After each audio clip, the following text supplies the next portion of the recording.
Land snails, reptiles, amphibians, and hundreds of flowering plants that are only found in Jamaica.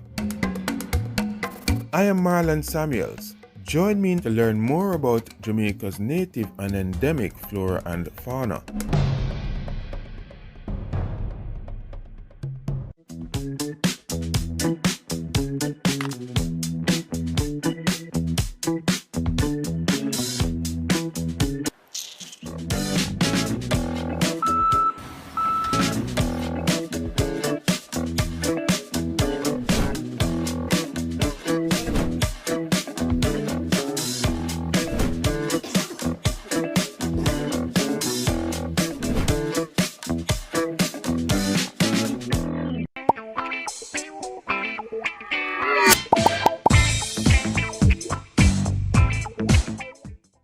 In 2023, the government started an initiative through the Ministry of Agriculture, Fisheries and Mining to drive the sector on 4 pillars: food security, agribusiness development, climate-smart technologies, and export expansion. It's the new face of food, and this is their year in review.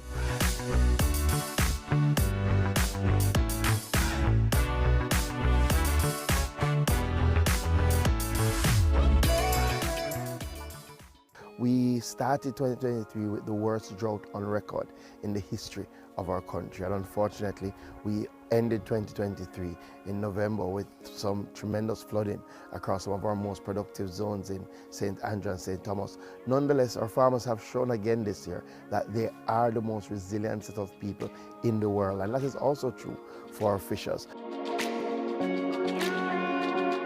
What we've had to do as a ministry during this year is respond. So to respond to the drought, respond to the flood. So we did have 2 drought mitigation programs that we ran, over $200 million, that we provided direct support to our farmers to ensure that they kept out there, that they kept farming. 2023 was a very interesting year, and we made available seeds, fertilizers, chemicals. We also made available grass, water tanks, drip irrigation units, and also we also look at the rehabilitation and maintenance of some of the farm roads, and this has been a success. The National Fisheries Authority also saw an improvement in 2023 that has left an impression on the fish market. We have been providing significant training throughout the course of the year, but we also provided training across our farming network, and rather handled that. So I hand over to Mr. Simpson to tell a little bit more about our training. Thank you, my Minister, Minister Green. We know youths are, most times are enthused by livestock, and so we did livestock training. The NFL trains our fish farmers. In this year, we have trained over 50 persons in techniques, in hatchery techniques, management techniques, and husbandry techniques for their aquaculture operations. Also, on the captured fisheries side, we have done training in safe diving practices, safety at sea, coxswain training.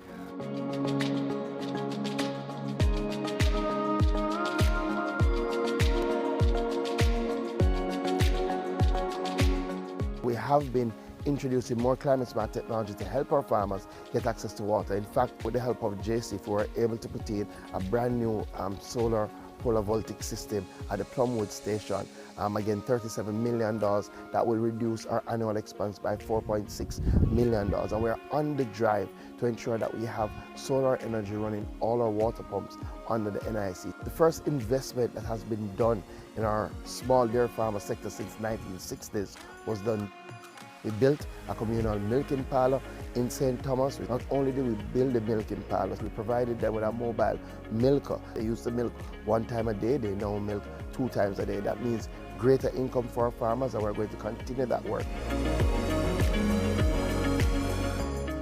Despite a challenging year, we still saw and increase in export. That Jamaica, for the first time in its history, had a positive balance of payments. So we actually spent less foreign exchange than we earned. We saw over 100% increase in export earnings from the exportation of alumina, largely because of the rebound of our Jamaica plant, and we continue to see that progress. The ministry's mining sector also saw an increase in industrial minerals, with limestone shipment increasing by 3,000%. In essence, the focus of our agriculture ministry is to promote the sustainability of our high-quality Jamaican food, as demonstrated in 2023. So we're going to hit the road in 2024 and launch a global Eat Jamaican campaign. We want the entire world to focus their energy on eating the best food in the world, sourced from Jamaica.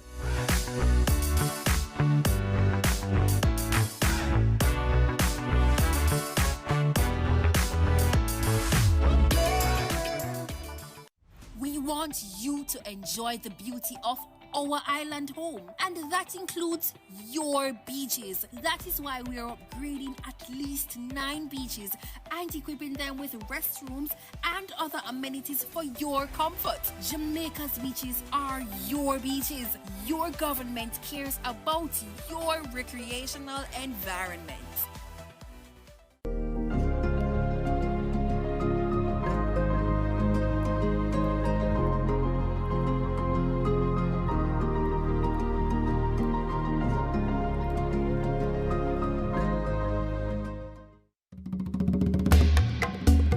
Jamaica has more than 28 species of birds, land snails, reptiles, amphibians, and hundreds of flowering plants that are only found in Jamaica.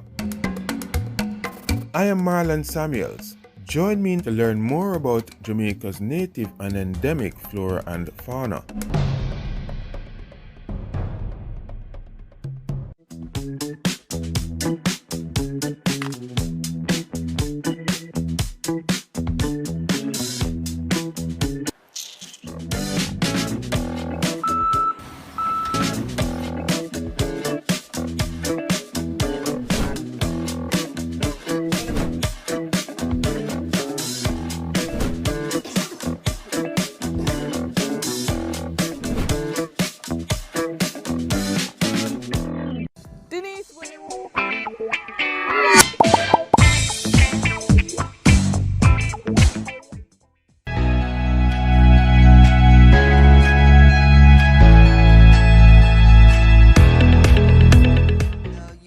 Students, but I'm told they will not be with us this morning. Other specially invited guests are always members of the media who are here. Jamaicans watching at home and abroad, good morning again. I will start with a few updates in terms of activities from the past week. The first one is 4 new health centers in St. James. And thanks to Dr. Christopher Tufton, or Extraordinary Minister of Health and Wellness, the residents of St. James are set to benefit from the construction of 4 new health centers in the parish. The $500 million project funded by the National Health Fund will see facilities being built in Farm Heights, Norwood, Maroontown, and New Hampton, with work scheduled to begin in January 2025. Another very encouraging thing that we saw last week was in relation to the Social Development Commission. They held a 2-day business clinic on September 18 and 19, focused on empowering grassroots entrepreneurs.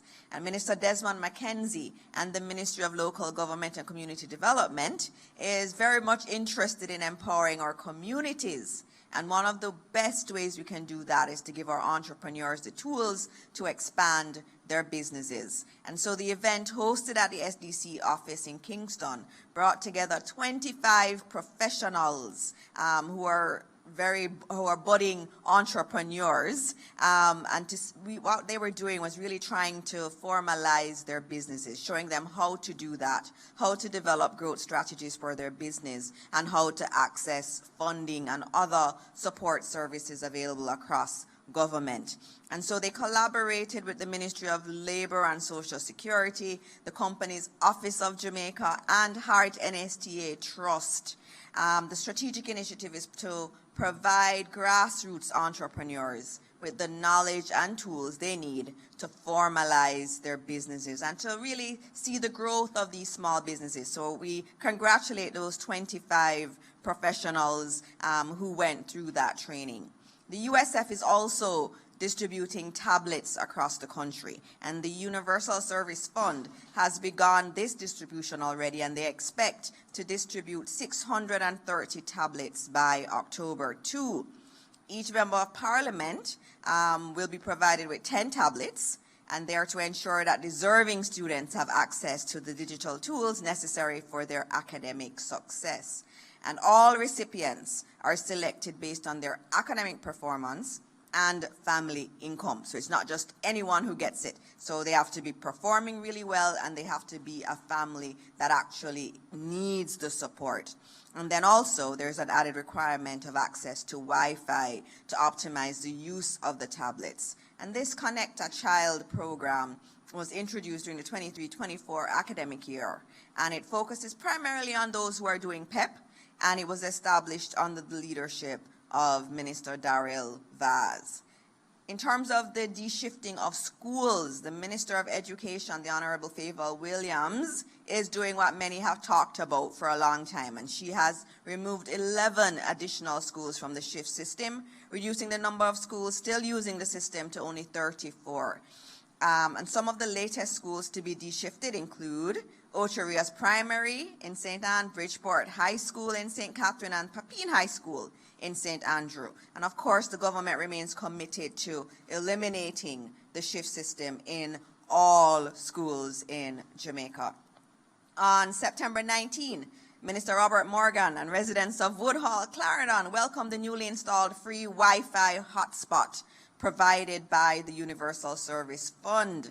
And this has been happening across all our communities across Jamaica, where we have free community Wi-Fi stations being installed, which are aimed at enhancing education in the community and empowering our students.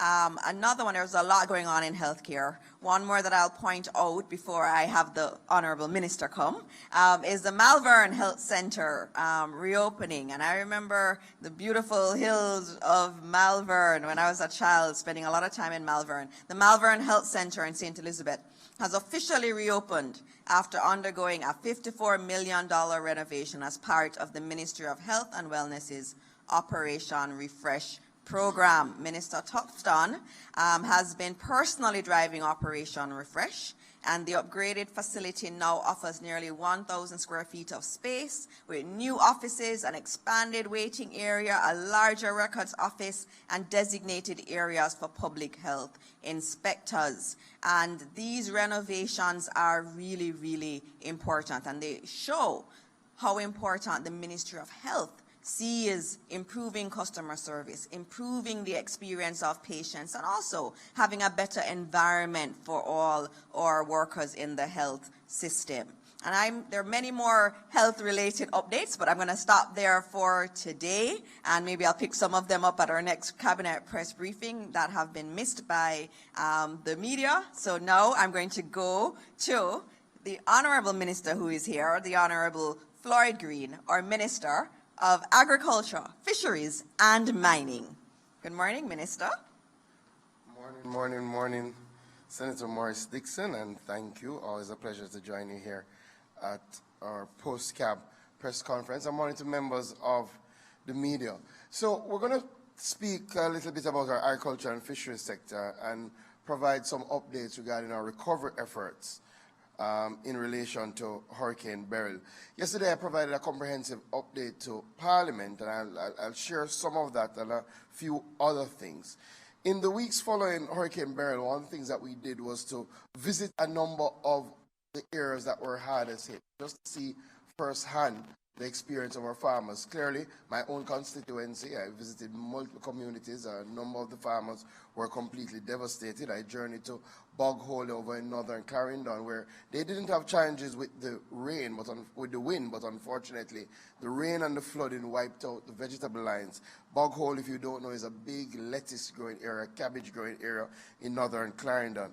And we went all over. We went to southern Trelawney, we went to St. Mary, just to speak with the farmers, to encourage the farmers, and to say to them that we will respond, and we will respond quickly.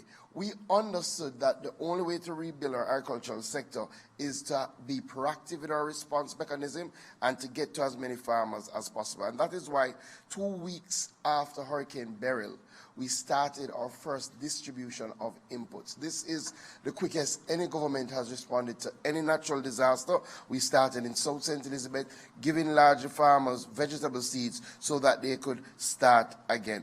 Our mission has been clear. It's to restore agricultural production, rehabilitate essential infrastructure, and to provide robust support to our farmers and fishers to ensure that they can reclaim their livelihoods and emerge stronger than before. As such, we have been working with our teams on the ground, rather the Rural Agricultural Development Authority and the National Fisheries Authority, who have led this recovery effort. So the government has committed an additional $1.4 billion towards Hurricane Beryl recovery program. So far, nearly $900 million has been expended through the Rural Agricultural Development Authority and the National Fisheries Authority and our other agencies. This funding has been strategically directed towards the provision of critical recovery items, including the provision of seeds and fertilizer, restoration of livestock, rehabilitation of agricultural infrastructure, and technical assistance and training for our farmers. One of the things that we've been very clear on when we started our Hurricane Beryl recovery effort is to keep good records, is to have the data so that we can say how many farmers have been impacted, where have they been impacted, what have they received, also to ensure that we avoid duplication of effort, because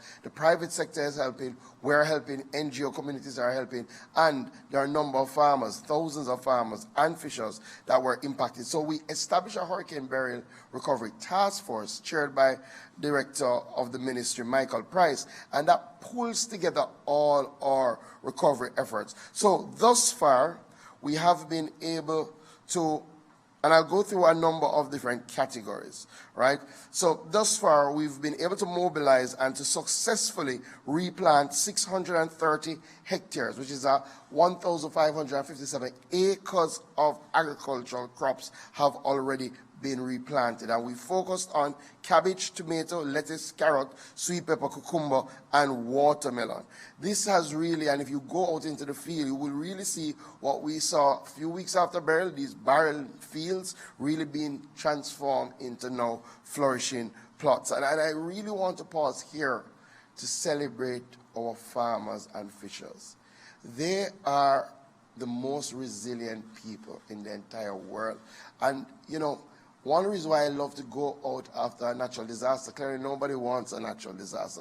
But when you engage with our farmers, when you engage with our fishers, they bring so much hope. I remember when I went to South Trelawney and I spoke to Valentine and Robert, two yam farmers, and again, they have different challenges in relation to yam rust, and we can speak a little bit about that. Or when I went to Delroy Green, and there's a wonderful video, and all of you should check our RADA Instagram pages, because we have been sharing videos of real people who've gotten assistance. And Delroy said, Minister, what are we going to do? We have to plant again. We have to get back out there, because this is what we do to feed the nation. So I really want to commend our farmers. So we have been, thus far, we've been able to reach to 14,370 farmers from the parishes of St. Elizabeth, Manchester, Clarendon, St. Catherine, Westmoreland, Trelawney, and St. Anne. Those have directly benefited from our recovery efforts. And this is just through RADA. What you will find is as I go, you will hear other numbers, and these are in addition. So in total, we've already touched over 15,000 Jamaican farmers. We've already distributed over 10,000 packs of seeds, primarily focusing on high-demand crops like cabbage, tomato, sweet pepper, and have provided critical support for other things like our melons or cantaloupes, things of that nature. Outside of that, we have supplied 6,500 bags of fertilizer to our most severely affected areas. We have also focused on livestock. Again, when I came right after Beryl to post cabinet, we spoke about the fact that we lost about 300,000 birds in Hurricane Beryl. So we have been focusing on replenishing our poultry stock, on providing veterinary service, and helping farmers to repair their infrastructure. So already we've earmarked and started to distribute about 57,000 birds, again focusing on the hardest hit parishes, and that is to ensure that we replenish that stock, and that is happening apace. But importantly, this is the first time we're doing this from the ministry, recognizing that a number of our farmers, especially those small backyard farmers, lost their infrastructure, so they lost their chicken houses. So it wouldn't make sense we provide the chickens and not help them to be able to build back those structures. So we earmarked $26 million to help our farmers, especially those small poultry farmers, build back their chicken houses. And again, there's a wonderful story of Mr. Cranston down in Clarendon. He is a visually impaired chicken farmer. We have a special program for those who have special needs. So normally we may give 50 chicken, 100 chicken. For those who have special needs, we try to handhold them. So he would have received, for example, 200 chicken, 36 bags of feed. We would have done the wire and sent in the team to fix back his infrastructure and then to provide some training for him. One of the things that we recognized through Hurricane Beryl is that a number of our roads, our farm roads, suffered some damages, and as such we've earmarked $70 million to do some minor work on about 51 roads across the length and breadth of Jamaica. It's critical to note that this does not trouble our already existing farm road program.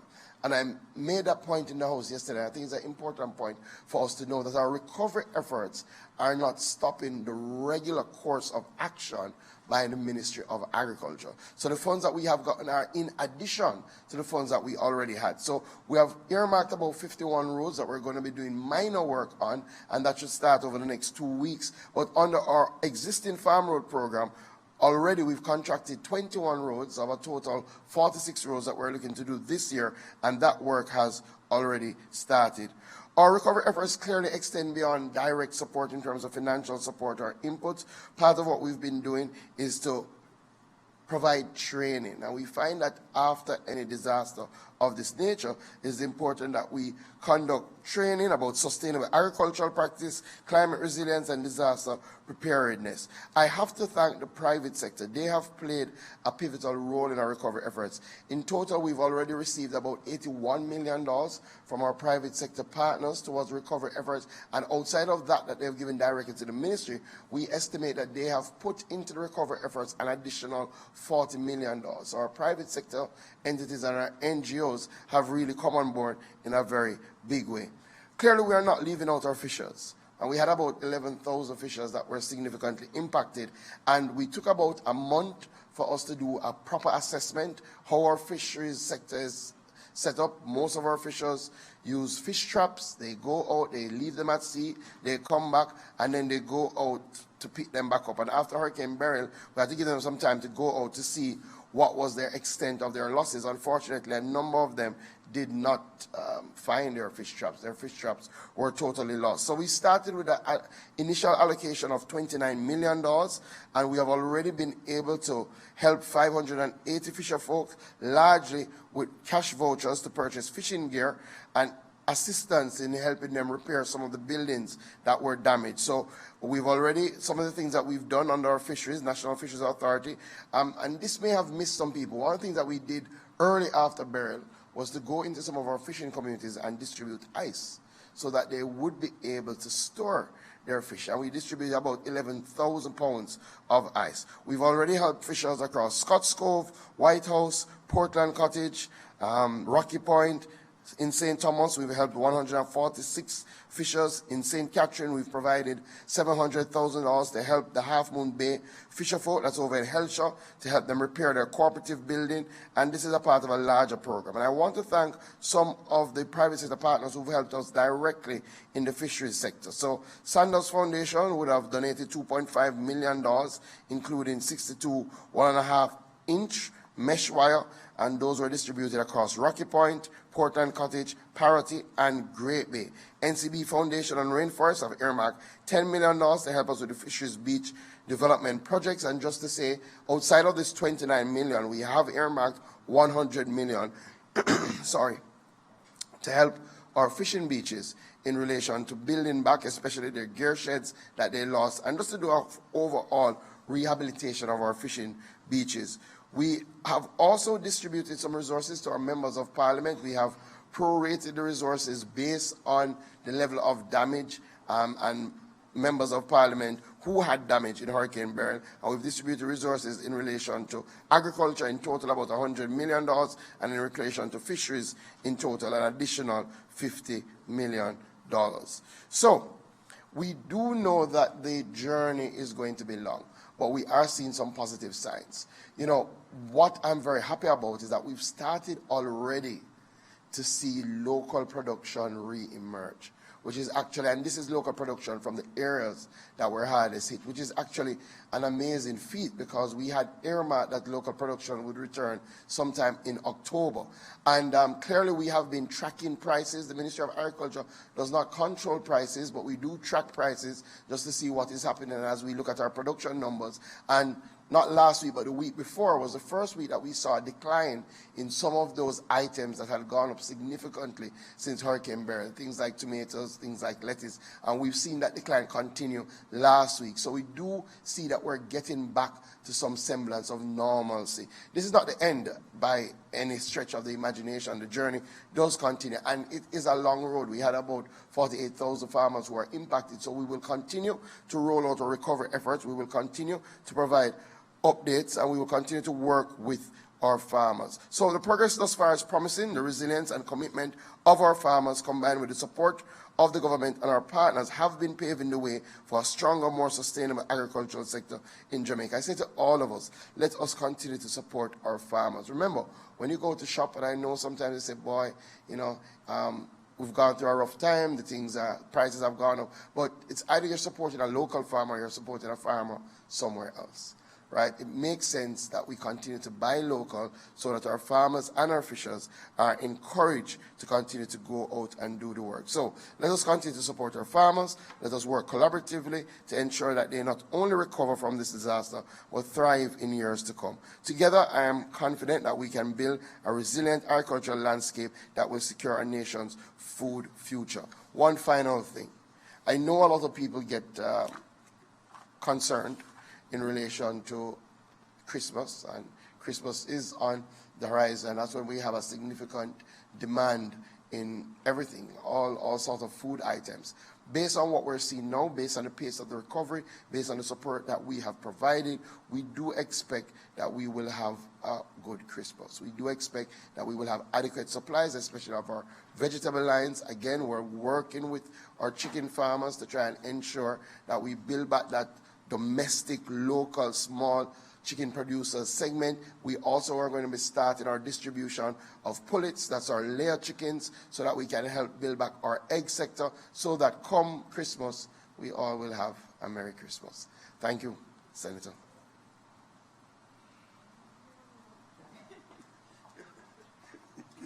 Not sure if there are any questions for him, but it's been very good to hear, especially that local production is starting to re-emerge, Minister. When I couldn't get the tomatoes at the prices I wanted, I got seedlings, and unfortunately, they haven't done so well. One plant has 3, another one has 2 baby tomatoes, and none of the others have anything. So I am very glad to hear that production is re-emerging, because my experiment has not worked. So I will open it up to Naomi. Good morning, Ministers. Keep at it, Minister. You will develop that green thumb at some point.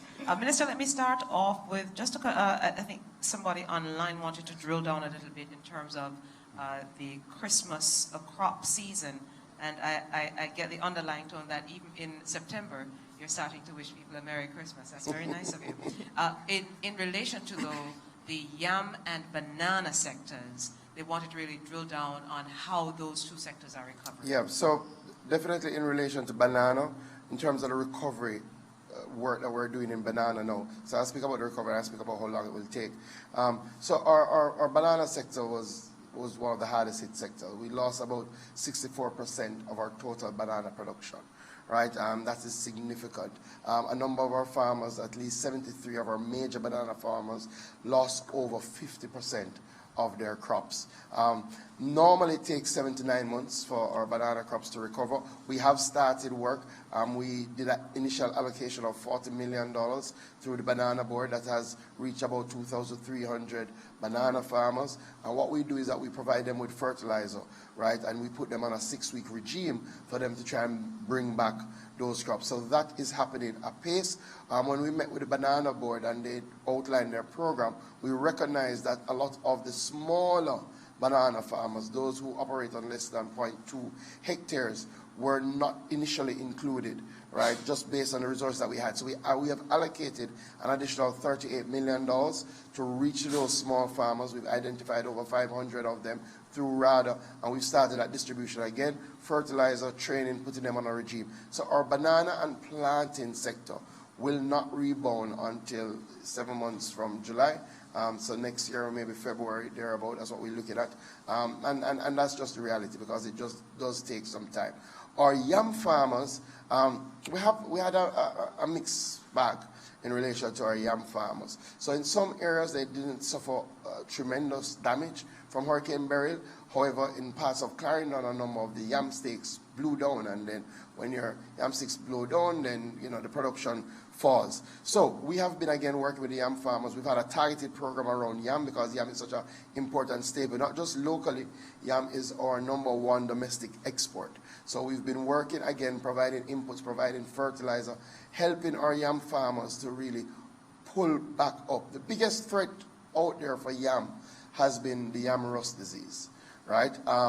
And what we have done thus far is that we did allocate an initial $9 million, and we have provided a chemical regime to the farmers that were impacted by yam rust.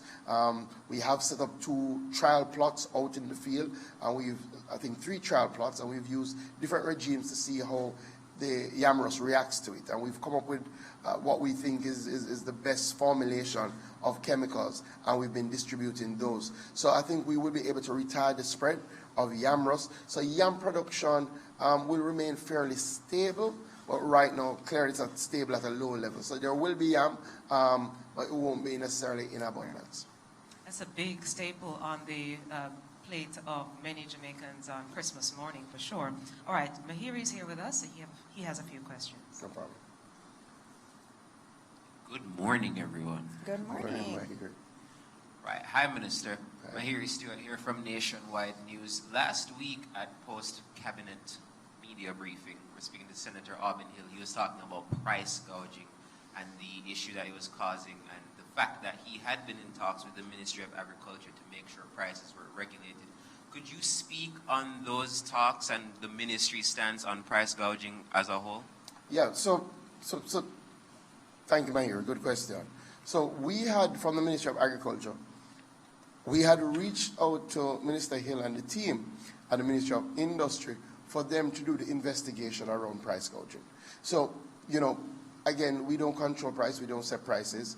We were concerned, and we had expressed that concern, especially in relation to us providing access to external markets. So clearly, looking at the downturn in supply, we have provided access to external markets around things that we don't normally provide access for. So along a number of our vegetable lines. Clearly what was needed, and what we have been working with the CSC to see, is to look at the prices that those items are being sourced for, and then what those items are being retailed for, and to ensure that people were taking unfair advantage of the situation. So I know the CSC has been doing that work, right? I don't think they've concluded that work. We have been providing information. Our information will be source information. What is the market saying clearly in terms of the prices, what is Farmgate saying, and what are our traders able to source at. We would provide that information, and then that work would happen. Clearly, the big fix is really to up our local production and try to get local production up as quickly as possible.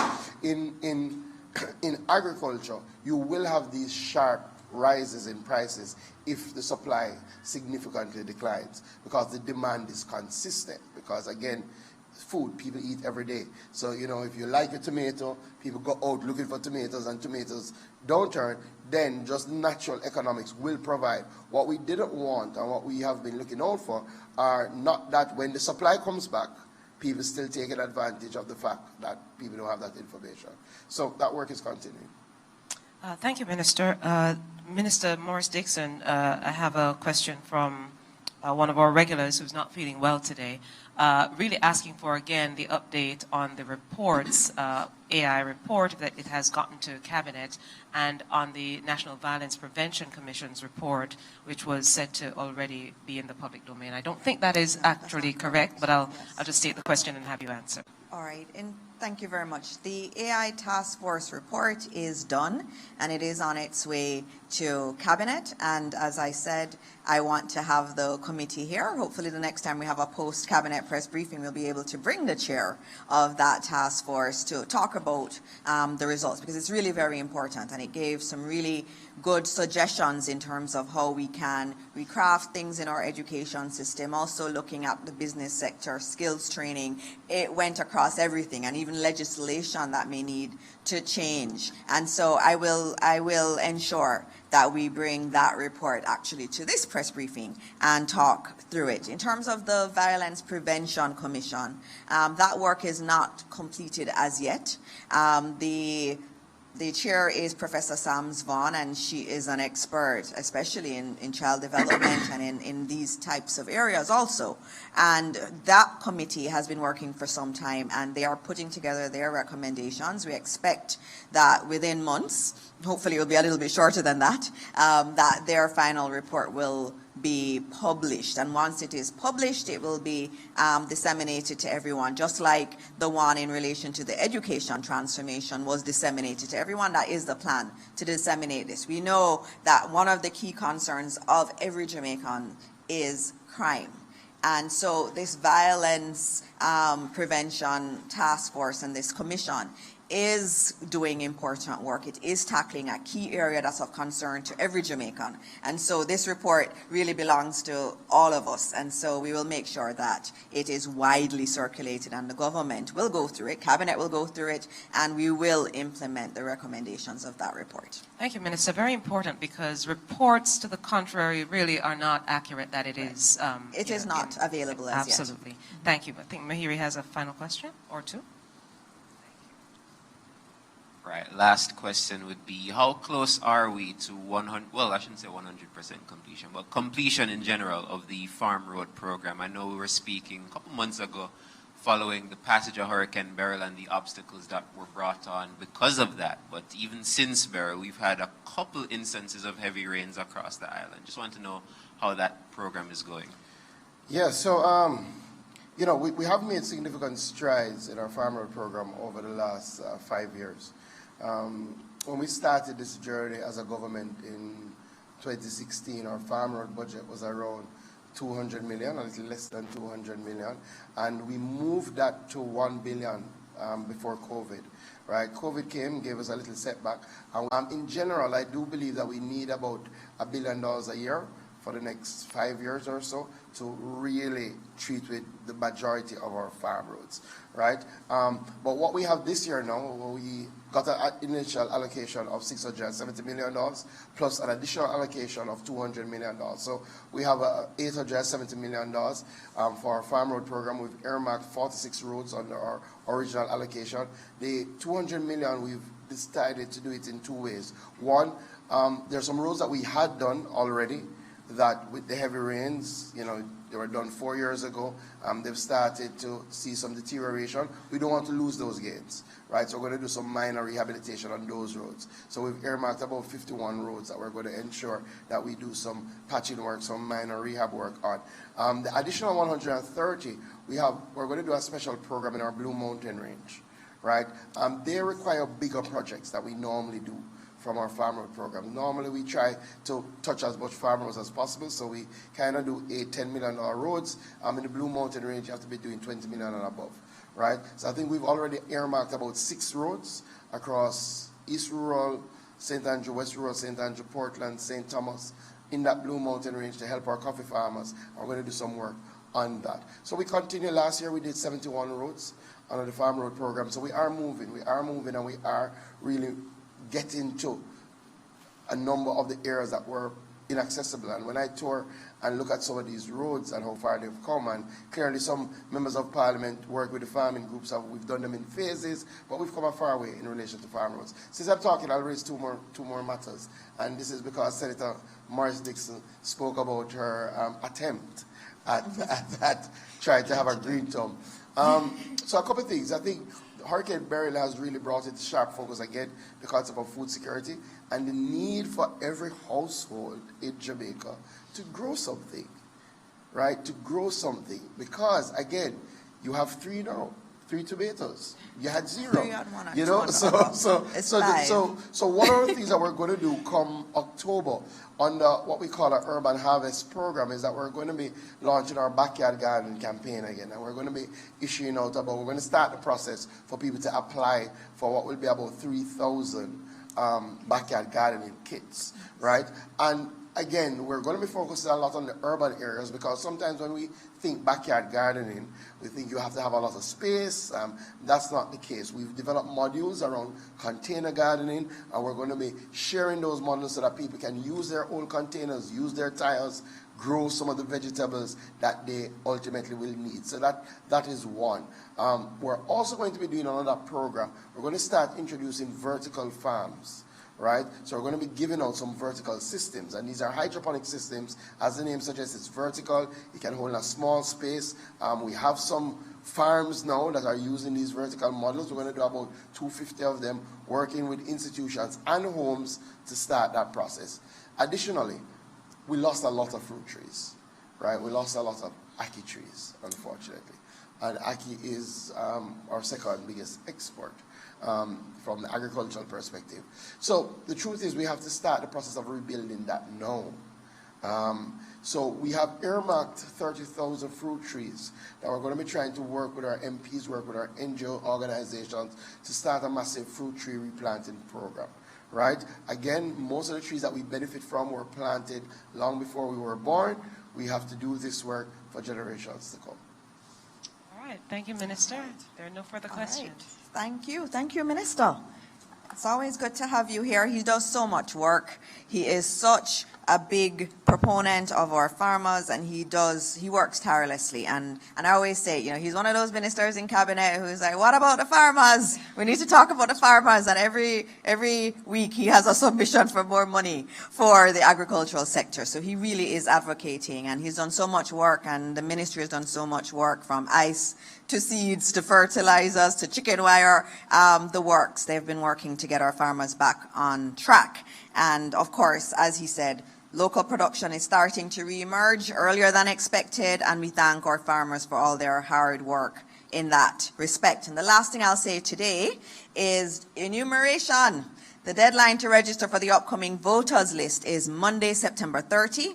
And the new voters list is set to be published on November 30, 2024. We are a democracy. It is important that you are on the voters list. Applications submitted after September 30 will be processed for the next voters list, which is scheduled for publication on May 31, 2025. And if you want to register, remember, you must apply in person at an Electoral Office of Jamaica constituency office. It is important that all of us are on the voters list that is going to be used in any subsequent elections. And so that is it for today. Thank you for joining us again for another post-cabinet press briefing. Thanks to Minister Floyd Green for all his hard and tireless work in helping our farmers and our fishers across Jamaica. And to all of you, I say have a wonderful week, and God bless you and God bless Jamaica.